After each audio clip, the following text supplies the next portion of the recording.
Hello, my name is Nathan Dahlstrom and I write the Wilder Good book series under the pen name S.J. Dahlstrom.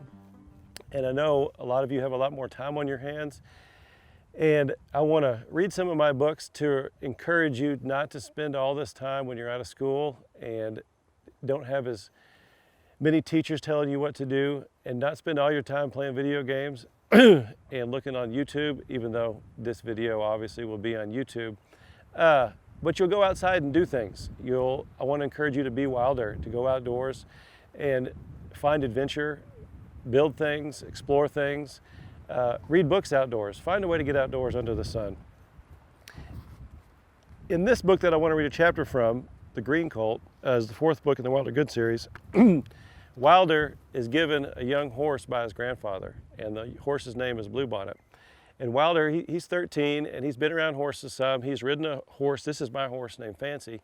He's ridden a horse at his grandfather's ranch named Fancy, and he thinks he knows all about being a cowboy. So when this young horse comes along, he wants to do all the breaking, all the training on his own.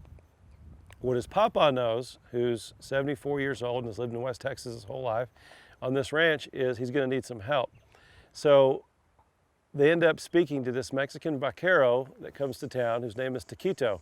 And Papa asked Taquito to come out and help Wilder break this young horse named Bluebonnet. One of the things in this scene I'm about to read that we're going to see is Taquito has a rope that they use in Mexico a lot, which is called a riata. And this riata, as you can tell, is not like a typical poly rope. This riata is made out of rawhide, okay? And so that means it's leather. And that's the kind of rope that Taquito uses. Fancy knows all about ropes. And so Fancy thinks we're going to go rope a calf right now, which we're not. But this is the kind of rope that Taquito is going to use in this chapter. Make sense? Here's a typical poly calf rope that we use. Here's a rope that we might use on a ranch in Mexico, a riata. Okay, you guys ready? So we've got Wilder, we've got Papa, we've got a young horse named Bluebonnet, and we've got a Mexican vaquero named Taquito. They're talking about what they're going to do at the breakfast table before the day starts. This is Papa and Wilder. At the kitchen table the next morning over fresh Marisol prepared breakfast burritos, Papa explained to Wilder his arrangement with Taquito. Wilder's initial reaction was an excitement. Why did he need help, he thought? And why did it have to be a stranger who didn't even speak English? He kept these questions to himself but hinted at them out loud. Papa, aren't we cowboys? Wilder asked. I don't know, maybe. Papa looked up from the Livestock Weekly he had begun to read spread out on the table. Let others call you that if they want to, not yourself. That's what I've always thought. Well, I mean, do they even cowboy in Mexico? Papa's gray and untrimmed eyebrows shot up. Do they cowboy in Mexico? Wilder, they invented it. What do you mean? Texas cowboys may get all the movies and magazines, but we've only been chasing cows for about 150 years. The Mexican vaquero goes back about 400 years. Everything we know we learned from them. We have changed it a bit, but all our gear and most of our language came from them. If it wasn't for them, we'd all be riding flimsy little English saddles no bigger than a wallet and chasing foxes like George Washington. You're getting a chance to work with centuries of tradition today. Taquito isn't some 19-year-old calf roper from Amarillo with a $50,000 pickup his dad bought him and a horse someone else trained. He's a man who has started thousands of horses with no cameras around. He's from the state of Jalisco in old Mexico. Jalisco is kind of like Texas for Mexico. He is what we say, much cowboy. Wilder nodded and ate a bite of biscuit smothered in sandhill plum jelly. It's still your job, you're Colt, but when Taquito wants to show you something, step back and pay attention. It'll be up to you how much you learn. But he doesn't even speak English, and I hardly know any Spanish. Like I said yesterday, neither do the horses, but they seem to figure it out. If they have any brains, he paused and added, communication is a lot more than talking.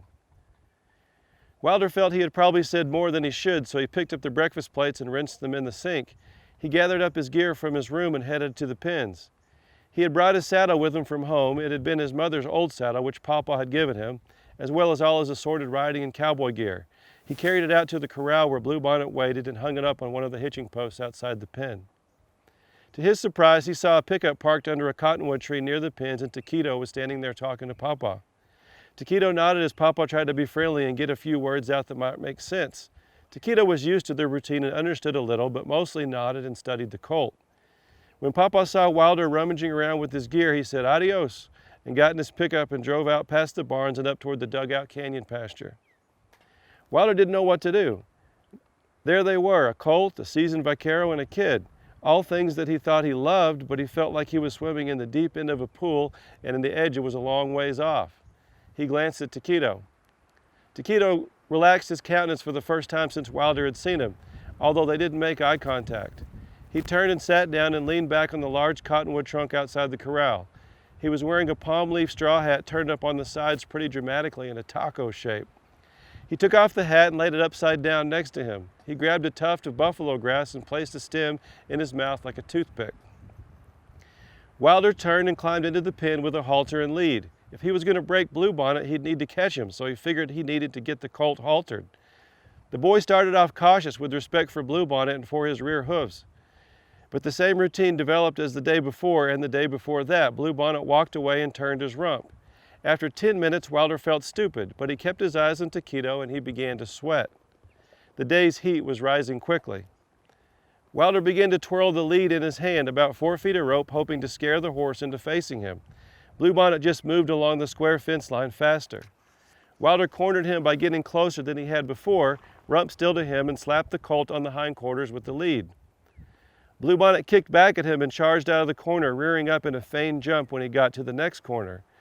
Wilder rushed over and slapped him on the rump again. The horse reared and spun off and raised dust all over the pen. Wilder was mad now. No horse was going to tell him what to do. He smacked the horse on the rump again, even though he knew that wasn't working and he was just being mean. He threw the halter on the ground and jumped the fence to get the rope off his saddle. "All right, it's roping time now, Colt," Wilder thought to himself. Back in the pen, he swung a large helicopter loop over his head that made the whites show in Bluebonnet's eyes. Wilder rushed in close and threw the loop at the horse. It was a poor shot and the loop failed to crest the colt's ears, landing roughly on his back and neck. The horse jumped and bucked wildly and ran right past Wilder to the lock gate of the corral. He made a half jump and crashed into the gate. The gate held and Bluebonnet fell down on his side. He sprang up, prancing around with his tail twitched up. He snorted around the pen, and soon Wilder had another loop built and was twirling it high above his head in the dust that had filled the air. Another miss and another crash into the gate. Bluebonnet was panicked now. Blood dripped from his head and in his right front knee. Well, that's what you get for being stupid, Wilder thought. Wilder threw another loop, oblivious to everything but catching his horse and showing him who was boss. Bluebonnet had his head over the gate when Wilder threw, and when the hard poly rope struck his head, the horse hit the gate with all 900 pounds of wild colt muscle in a frantic jump. His front half cleared the gate, but his back half didn't. The colt rocked back and forth on top of the gate like a seesaw, and in a loud crash, the gate gave way and the colt went down with it. But then he was up in a wild spin and off at a run to the safety of the grass trap. Chunks of sod flew high over his back. Wilder gulped and ran to the open gate in the thick dust. A figure moved to his right, then a white loop like a huge butterfly floated into the dust and gently fell around the running Bluebonnet's neck like an elegant pearl necklace. Wilder looked over to see Taquito on the end of a rope. It was a riata, a long rawhide rope that Wilder had only seen in photographs. Taquito had the rope anchored behind the lower half of his rear with a hand on each side. The 55-foot pasture riata's extra coils lay neatly to his left in the grass. Bluebonnet hit the end of the rope and the loop jerked tight. Taquito never moved.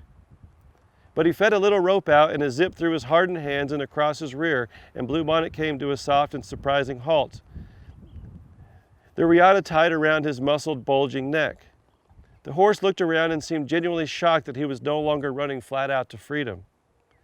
Wilder stared at Taquito and then at the colt and then back to Taquito. Taquito still had the buffalo grass stem in his mouth, but his hat was on. This was the first time Wilder had been close to him. He smelled like fresh tortillas and horses. He looked down at Wilder and took his right thumbless hand off the rope. He pointed into his eyes, which were calm and for the first time, kind. Wilder thought. With his first two fingers pointing into his own eyes, making a V shape, he said to the boy, "Mira mi." So, that's chapter 7. and Wilder learning a few things about how to rope a colt and how not to. Thank you for listening.